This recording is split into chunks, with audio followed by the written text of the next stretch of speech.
Fala galera, beleza? Pra quem não me conhece, eu sou o Mago Morgado e aqui no canal do Mago a gente vai falar sobre filmes, séries, animações, cultura pop no geral. Especificamente no vídeo de hoje, como você deve ter visto na thumbnail e no título, a gente vai continuar a nossa saga de análise detalhada, a análise frame a frame de Demolidor Renascido. O episódio 1 já saiu, você pode acessar clicando aqui, ou pode ser aqui. Enfim, é só clicar e assistir a parte 1 e depois você vem aqui pra parte 2. Se você já assistiu a nossa análise detalhada do primeiro episódio de Demolidor Renascido, então tá tudo bem, tá tudo certo. Senta aí, relaxa que vai começar mais um vídeo aqui no canal do Mago pra você. Galera, eu não posso deixar de falar pra vocês que essas análises frame por frame dão um trabalho pra caramba, então se você deixar o seu like, você vai me deixar muito feliz e muito motivado pra continuar fazendo o meu trabalho aqui no canal, continuar fazendo as minhas análises, as minhas críticas. Bora pra análise. Galera, o episódio começa com o discurso do prefeito Wilson Fisk. Repare que antes do discurso, ali no backstage, por trás das câmeras,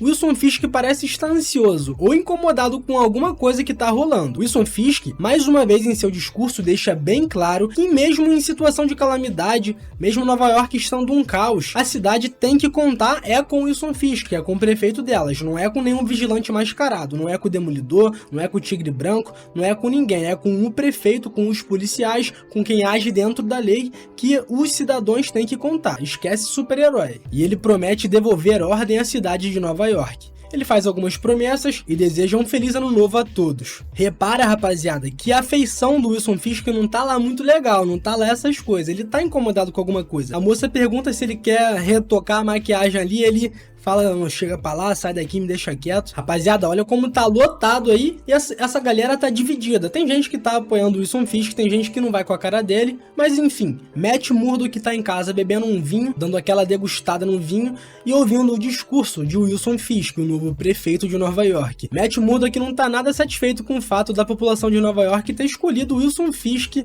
para ser prefeito, um assassino. O rei do crime como prefeito, o povo de Nova York é quase tão burro quanto o povo brasileiro que botou Lula como presidente. Repare que Matt Murdock utiliza sua super audição, mais uma vez, porque ele já usou no primeiro episódio, mas aqui, mais uma vez, ele utiliza sua super audição para fazer uma super fofoca. Ele quer ouvir o que a galera de Nova York tá achando sobre o Wilson Fisk ser o novo prefeito. Vemos que tem muita gente na cidade que odeia o Wilson Fisk e odeia o fato dele ter sido eleito prefeito, mas por incrível que pareça, tem muito idiota apoiando o Wilson Fisk. Tem muito idiota feliz que ele é o novo prefeito e que realmente acha que ele vai fazer a diferença pra cidade. Teve brasileiro que achou que Lula era a melhor escolha pra presidente aqui pro Brasil, né? Aí, galera, corta pra estação de metrô e a série apresenta pra gente o nosso queridíssimo Tigre Branco, Héctor Ayala, interpretado brilhantemente pelo ator porto-riquenho Camar de los Reis, que infelizmente nos deixou antes mesmo da estreia da série. Camar de los Reis faleceu no dia 24 de dezembro de 2023. Descanse em paz, Deus o tenha, meu querido. Seu papel aqui nessa série foi muito bem interpretado. Rapaziada, a gente vê que o Héctor não gosta nada de covardia. Tinha dois caras batendo no maluco ali e ele já partiu pra cima dos caras porque ele é o Tigre Branco. O cara sabe dar porrada. Mesmo sem o amuleto lá do que dá superpoder pra ele, ele ainda aqui, ó, larga ali porrada na cara dos bandidos. A vítima sai correndo, o cara que tava apanhando já sai correndo dali, é a chance de se livrar, né? Rapaziada, infelizmente essa brigalhada toda, essa porradaria toda acaba em tragédia, porque um dos caras acaba sendo brutalmente morto, atropelado pelo metrô. Brutal, né? A gente acaba descobrindo que os dois caras eram, na verdade, policiais. O policial que não foi atropelado pelo metrô, o que continua vivo, óbvio, prende Héctor Ayala e jura de pé junto que Héctor chegou lá e atacou eles. Eles não estavam fazendo nada de errado. Eles nem estavam espancando o cara lá, não. Héctor chegou lá do nada, matou um deles e espancou o outro. Mais uma vez, brilhantemente, a Disney deixa a cidade de Nova York falar com a gente, com os telespectadores, pra gente entender o que eles acham sobre o Wilson Fisk ter sido eleito prefeito e qual a opinião deles sobre o afastamento do Demolidor. Porque o Demolidor já tá há 1 ano sem atuar, sem bater em bandido. O Demolidor, como a gente bem sabe, não existe mais. Ele morreu. O Demolidor tá morto. Agora, a gente tem que ver o que vai fazer ele renascer. O que vai fazer o demônio acordar de novo. E eu reparei aqui também, galera, The BB Reports.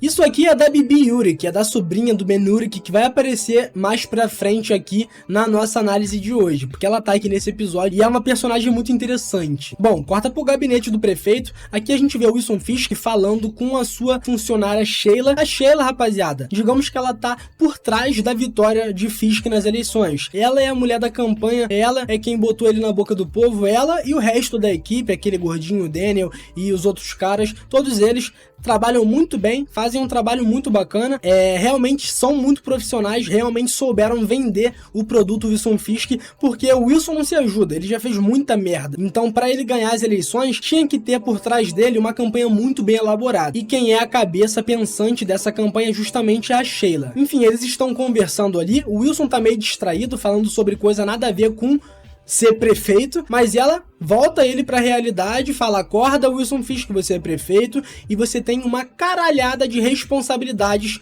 Toma aqui trabalho, toma aqui mais trabalho pro senhor também. E ele: pô, tem alguma manobra evasiva aí? Calma lá, pera aí, minha moça, meu casamento tá uma porcaria, esse é um péssimo momento. A nossa querida Sheila lembra Wilson Fisk que, embora ele tenha sido vitorioso, tem muita gente, mas muita gente mesmo, que odeia, simplesmente odeia ele. E ele dá risada disso, mas ele sabe que é verdade, porque ele é um idiota e só faz merda, e ele sabe, ele tem noção disso. Ela também toca num assunto delicado, falando com ele que, como a esposa dele, a Vanessa, não aceitou fazer parte da narrativa da campanha, de aparecer como esposa, como moça de família, como mãe de família, ela não tá aparecendo, ela não tá participando da campanha, e isso tá afastando os eleitores mais tradicionais. Por quê? Pra galera tradicional, o marido e a esposa têm que estar ali juntos, eles são duas pessoas de família, porque quando você é casado, passa a impressão de que você é bem sucedido, de que você é uma pessoa do bem, de que você faz o bem, de que você é um americano tradicional. Mal sabem eles que a Vanessa é justamente a rainha do crime, ela tá mais perversa do que o Wilson, ela tá o demônio em forma de mulher agora. Enfim, ela tá ali tentando convencer o nosso Wilson Fisk a trabalhar, né? Bora trabalhar, né? Rapaziada, esse núcleo da série pra mim funciona muito bem. Todas as relações que envolvem Wilson Fisk e seus funcionários, a sua equipe profissional, a sua equipe de marketing é muito boa, tá? Me agradam bastante, realmente. Eu compro muito essa ideia de Wilson Fisk prefeito. A série mostra um pouquinho também do que esses trabalhadores do Wilson, do que a equipe dele passa trabalhando do lado dele, porque ele é um animal, deve dar medo trabalhar do lado de um psicopata, e a série consegue passar isso, a galera é meio desconfortável do lado dele, tem medo dele surtar do nada, sabe? Dá pra sentir isso. Rapaziada, eu quero que vocês prestem bastante atenção, porque a mão do Wilson Fisk tá machucada, tá com ferida recente, ele espancou alguém, se ele não espancou a parede, ele espancou alguém. Mago Morgado, quem você acha que o Wilson Fisk bateu, cara? Ele é o prefeito, ele não pode sair por aí batendo nas pessoas. Rapaziada, se tem alguém que o Wilson Fisk quer bater, é o tal do Adam, que aparentemente passou peru ali na Vanessa Fisk. Tudo indica que Vanessa traiu o Wilson Fisk lá no episódio 1. Ela pede pra ele não matar o Adam. Ele não matou, mas aposto que ele espancou o Adam. Ou então ele socou a parede de raiva pra não fazer nada pior. A gente sabe muito bem que esse cara tem problemas de controle de raiva. Ele não sabe se controlar. É quase o Hulk, só que careca e gordo. Aqui a gente vê que sobre aquilo que ela falou, de o fato da esposa dele não estar participando da campanha juntamente a ele, está afastando os eleitores mais tradicionais. E ele fala que entende perfeitamente que mesmo que ele esteja passando por uma fase delicada no seu casamento, uma fase delicada com a Vanessa, ele entende que a Sheila tá correta e que ele vai fazer o possível para trazer esses eleitores mais tradicionais para perto. Ele quer ser um bom prefeito. Eu sinto que ele é viciado em poder, mais do que em fazer um trabalho bem feito. Ele gosta de saber que a população de Nova York tá na mão dele. Ele manda naquele lugar. Ele é o peixe grande daquele lugar. Aqui a gente já vê o Matt Murdock, o nosso cego favorito da cultura pop, falando ali com a familiar de uma cliente que bebeu e fez besteira, mas ele, com sua super audição, escuta algo muito mais interessante rolando ali dentro. Na verdade, ele escuta policiais interrogando o nosso querido Hector Ayala, falando: ó, você vai assinar isso aqui, vai assumir que você é assassino, que você matou o policial, mas a gente sabe que o cara é inocente, rapaziada. E Matt Murdock quer descobrir que história é essa aí de assassino de policial. Ele tem faro de cliente, ele sabe quando o cara é necessitado, e como ele tem superpoderes, ele sabe quando o cara tá falando a verdade. No caso do Hector Ayala, a gente vai descobrir aqui que embora Hector fale a verdade, não foi ele quem matou o policial, ele está escondendo alguma coisa de Matt Murdock. Se você lê os quadrinhos, você já sabe que o que ele está escondendo é que ele também é um vigilante e que ele é o Tigre Branco. Aqui a gente vê o Hector abrindo o coração. Olha, cara, aconteceu isso, mas eu não sou assassino. E é isso que me importa. Ele sabe da verdade, ele escuta a verdade. Bom, aqui a gente vê Wilson Fisk com a sua equipe, com a produção dele, com a galera que fez a campanha dele, com os profissionais da área de marketing, a galera que entende como que Nova York funciona, como que o mercado funciona, enfim. Ele tá aqui no carro, só que tá um trânsito fudido, trânsito ferrado, tudo engarrafado, e o carro não anda, E ele descobre, rapaziada, que o motivo desse trânsito infernal, na verdade, é um buraco que abriu no asfalto ali da cidade, rapaziada. É uma cratera de, sei lá, uns 5 metros ali que abriu. Wilson Fisk chega ali nos operários e fala: eu quero que vocês tapem esse buraco e agora. E os operários falam: mas a gente não tem a licença, senhor prefeito. Mas ele fala: a licença sou eu, pode ir lá tapar esse buraco porque o prefeito tá mandando. E dito e feito, os operários vão lá tapar o buraco e todo mundo que tava lá, as pessoas que estavam na rua naquele momento, todo mundo gostou da atitude de Wilson Fisk, todo mundo filmou Wilson Fisk e fica parecendo que ele é um cara que resolve os problemas. Ele foi eleito agora e já tá tapando uma cratera de 5 metros no chão. Ele não tá de bobeira. Ele sabe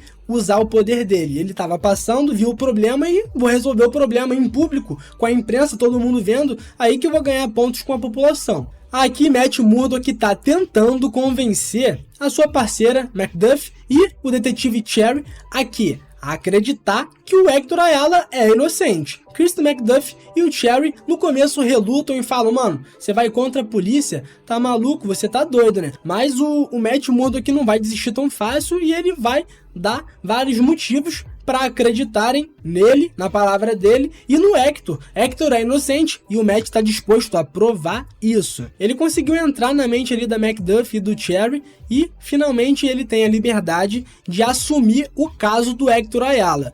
Mesmo se para isso ele tenha que ir contra tudo e contra todos. Eu tenho que admitir que a química do Matt Murdock com o Cherry, com a Macduff, é muito interessante, porque é um detetive e 2 advogados que são colegas, mas que também trabalham juntos. E eu tenho que falar, que saudade do Fog Nelson, cara. Porra. Galera, aqui a gente vê que a imprensa tá meio puta com o Matt Murdock e com a Macduff. Por que que eles estão apoiando um homem que matou um policial? Estão sufocando eles ali, né, enchendo o saco, porque é isso que a imprensa faz. E a gente vê aí o Hector sofrendo na prisão. Cena interessante que a gente vê o super olfato de Matt Murdock entrando em ação, porque ele sente ali qual é o perfume, qual é a colônia que os policiais ali de Nova York utilizam. E aparentemente tem uma fragrância que é a favorita ali dos policiais de Nova York. Esse aqui é o policial babaca que perdeu seu parceiro para um metrô em alta velocidade.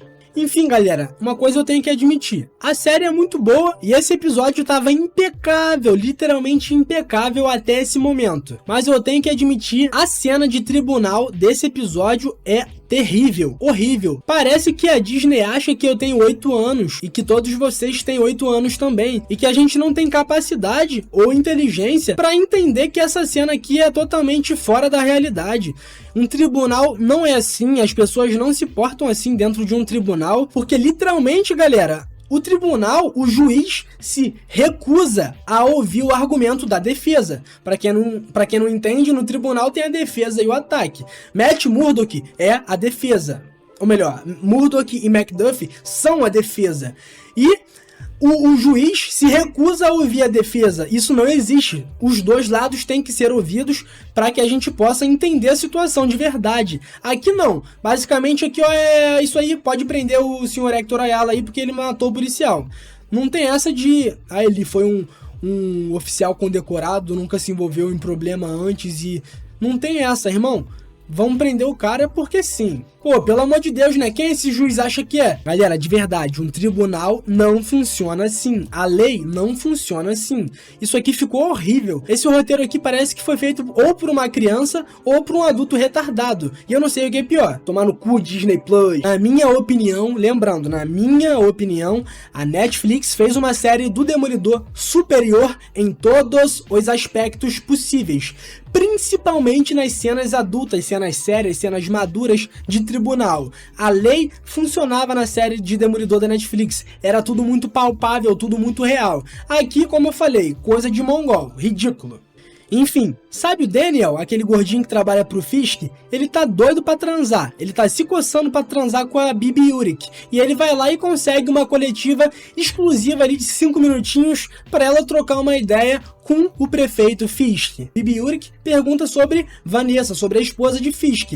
E isso não é legal, né, porra? Pô, não foi pra isso que ela entrou no gabinete do prefeito, não foi pra isso que Daniel conseguiu essa exclusiva pra ela. Ela vacilou um pouco nesse sentido, mas nada de ruim acontece por enquanto, pelo menos. Mas ó a carinha do Daniel achando que vai perder o emprego. Ai, meu emprego, ai, meu emprego. Wilson já ficou puto ali e falou, vai pra casa, vai tomar Nescau. Mas por incrível que pareça, Wilson fala pro Daniel não se preocupar, ele não tá chateado e que ele ainda vai achar uma maneira de se aproveitar dos talentos jornalísticos, por assim dizer, de Bibi Yurik, porque ele sente que ela é acostumada a se sentir subestimada e que ela não vai desistir tão fácil de conseguir o que ela quer e que ele vai achar uma maneira de se aproveitar dela. Enfim, galera, corta aqui para nossa belíssima Heather, a nossa terapeuta, escritora de livros de autoajuda, também conhecida como par romântico de Matt Murdock aqui nessa série, e ela tá ali na coletiva de lançamento do seu mais novo livro de autoajuda, e a gente percebe que quem tá aqui sentado observando a Heather falar sobre o lançamento do seu livro de autoajuda é justamente Moose,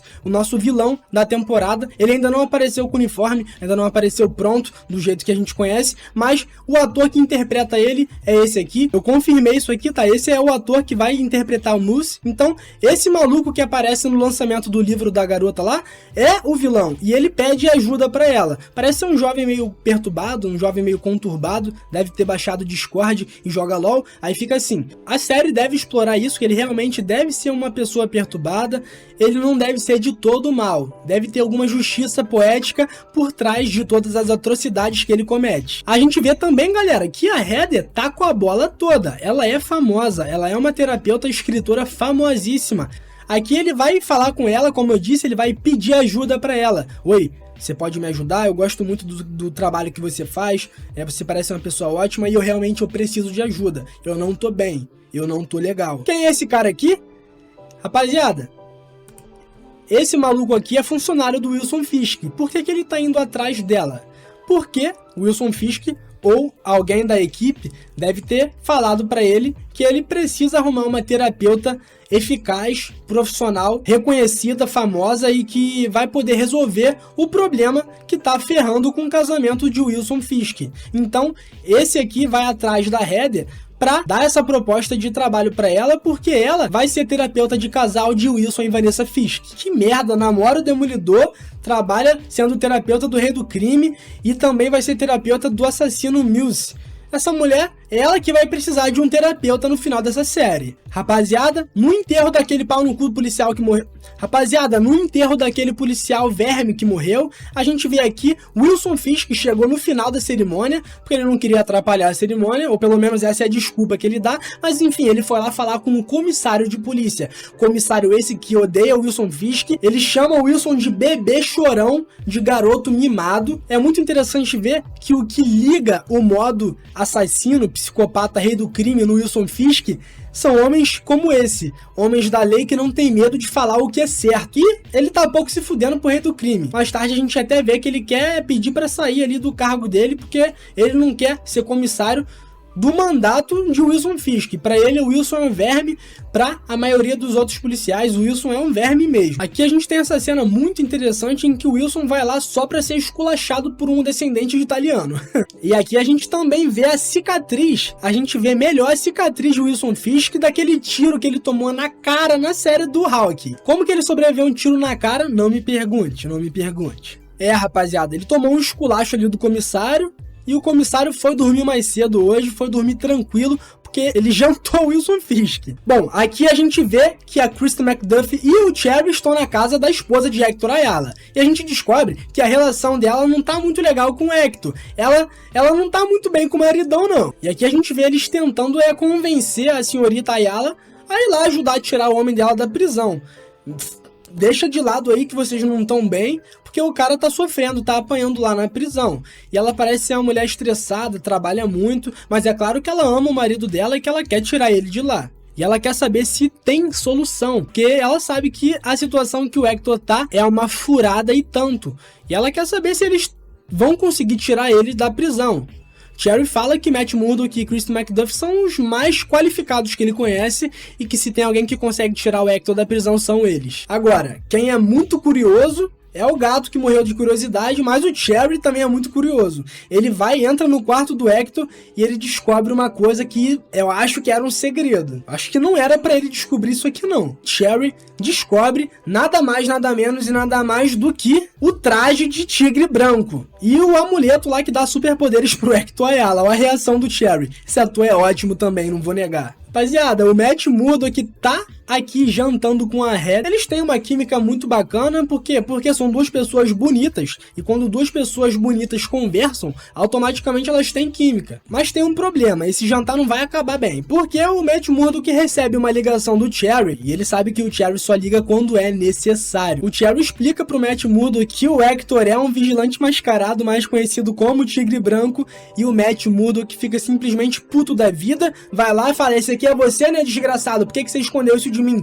Porra. É até engraçado que o Hector Ayala fala que ele só tá na rua fazendo justiça porque o Demolidor não tá mais. E o Demolidor faz falta. O Hector se desculpa e fala: pô, eu sei que eu deveria ter te contado isso, eu não vou esconder mais nada de você, eu sei que eu deveria ter te contado isso antes, me desculpa. Mas agora já foi, né? Bola pra frente, a trama tem que andar, o episódio tem que continuar. Rapaziada, aqui a gente vê que o Wilson Fisk não mudou nada. Ele continua sendo um verme como ele sempre foi. E ele faz uma tremenda de uma chantagem com o comissário para que o comissário não abandone a polícia, porque esse comissário, ele tem muito poder. Ele é muito bem visto, ele é realmente uma pessoa do bem, e a polícia e a população têm seu carinho por esse comissário. Então, sem o comissário, ia ficar muito ruim a situação do Wilson Fisk. Então Wilson Fisk chantageia utilizando a foto de uma criança. Enfim, foi só ele ver a foto da criança que ele esquece o papo de abandonar a polícia e que ele fala que ele vai continuar sendo comissário, mas ele fala que isso não vai ser bom pra você, Fisk. Eu vou continuar aqui como comissário, mas é bom você se cuidar. Já que você me quer aqui, eu vou agir contra você e contra tudo que eu achar de errado aqui nessa porra aqui. Mais uma vez, muito legal ver a cidade se expressando aqui pelas lentes de Bibi Ulrich. Aqui a gente vê um diálogo entre Matt Murdock e Detetive Cherry, em que Matt Murdock começa a se questionar: por que eu parei de ser vigilante? Será que eles não precisam de mim lá fora, na rua, na noite, no escuro, nas sombras? Tem tanta maldade acontecendo. Tem tanta gente poderosa que é do mal, e eu que sou poderoso e sou do bem não vou atuar? Cherry fala que, pô, Matt, você já tá há mais de um ano sem ser Demolidor, eu vejo que você tá feliz, você subiu na vida, tá ganhando mais dinheiro, sua casa é bacana, sua vida tá boa, pra que você vai se envolver com isso de novo? Por que você vai voltar a ser um vigilante, cara? Mas a gente vê, a gente sente que cada vez mais Matt Murdock está sentindo a necessidade de renascer o demônio. O Demolidor precisa existir para a justiça acontecer, para a punição acontecer. Os bandidos têm que receber o que eles merecem. Aqui é muito interessante que o Matt Murdock passa na frente da igreja e ele tá escutando: Cordeiro de Deus, você foi enviado para retirar o pecado do mundo. Uma metáfora para o próprio Demolidor, que é o Cordeiro de Deus que foi enviado para retirar o pecado do mundo. Como ele escuta essa passagem da Bíblia ali na frente da igreja, eu acho que ele interpreta que aquilo é para ele. Eu sou o Cordeiro, Demolidor é o Cordeiro. Essa arma da justiça não pode parar de ser utilizada. Eu tenho que voltar ativa. Ele tá se coçando para voltar a ser o Demolidor, a verdade é essa. Mais uma vez eu tenho que falar, a interpretação de Charlie Cox é digna de dar um filme no MCU pra ele. Marvel, Disney, acorda, acorda, acorda. Bom, Matt Murdock, ou melhor dizer, Demolidor, né? Porque esse não é mais o Matt. O olhar já mudou. Ele já tá outro cara. É o Demolidor. Olha a cara dele. Ele não tá nada feliz. Ele tá usando sua super audição e ele vai seguir um dos envolvidos na prisão do Hector, um daqueles policiais que tava espancando a vítima na estação de metrô. Ele segue ele e descobre que eles estão planejando uma queima de arquivos. Eles querem ir lá matar, assassinar a vítima, que seria a testemunha, pra tirar o Hector da prisão. Eles querem queimar esse arquivo. Galera, aqui a gente descobre que a Heather Glenn é a terapeuta de casal que vai atender Wilson Fisk e Vanessa Fisk. Eles estão precisando de uma mãozinha ali, porque o casamento deles vai de mal a pior. Olha a cara de bunda dessa mulher. Olha, ou o Wilson Fisk é broxa, ou ele não dá like no vídeo do Mago Morgado, porque eu não vejo outra razão pra ela tá com essa cara de cu, de mal amada. E quem não para quieto é o Matt Murdock, ou melhor, o Demolidor. Ele tá se coçando pra voltar a ser vigilante mascarado, tá? Enfim, ele descobriu aonde mora aquele rapaz, a vítima, que seria a única testemunha que poderia tirar Hector da prisão.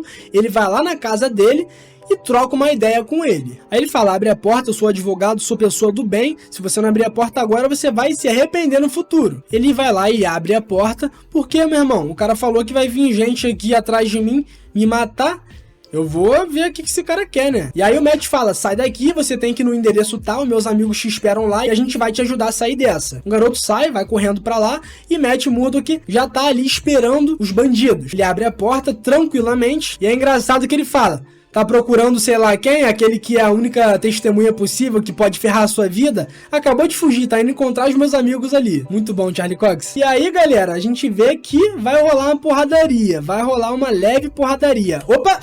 O policial é fã do Justiceiro? Não faz muito sentido, mas tudo bem.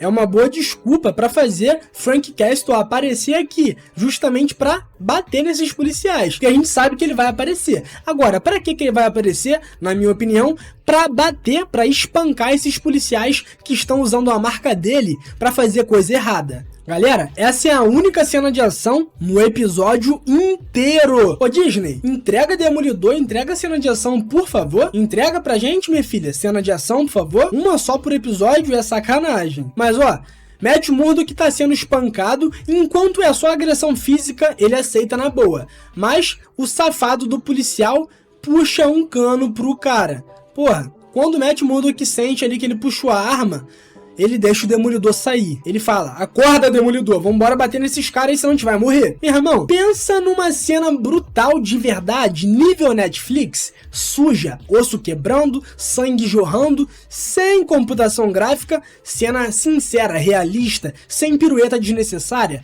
tá? Essa cena é brutal, porradaria franca e sincera. E pelo que eu entendi aqui, Matt matou esses caras. Se eles sobreviveram a esse ataque, são 2 mutantes. X-Men, contratem. Professor Xavier, contratem eles logo. Matt Murdock pega o seu óculos quebrado do chão, né?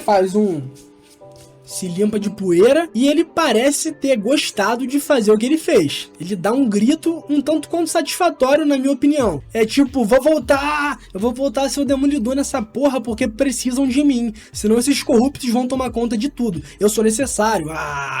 É o que eu senti do Matt Murdock aqui. Demolidor vai renascer de acordo com a necessidade da justiça ser feita. É tanta gente poderosa que é maligna que a gente entende por que o Matt quer voltar a ser um vigilante mascarado. Ai, galera, essas análises dão trabalho pra caraca, eu não vou negar, rapaziada. Análise frame a frame, detalhada assim, você não encontra em qualquer canal aqui do YouTube não, tá? Respeita o mago. Galera, vamos ficando por aqui, finalizando mais um vídeo aqui da nossa saga de análise frame a frame, e eu conto com o seu like. Por favor, deixe o seu like aí pra deixar o nosso canal bonitão na foto. Vamos sair bonito na foto aí, ó. Brincadeiras à parte, sério, deixa o seu like, manda esse vídeo para aquele amigo que, assim como eu e você, também é fã do Demolidor e tá maratonando a série. Deixa o like no vídeo, tô te hipnotizando agora para deixar o like no vídeo, deixa o like no vídeo. Sério, deixa o like.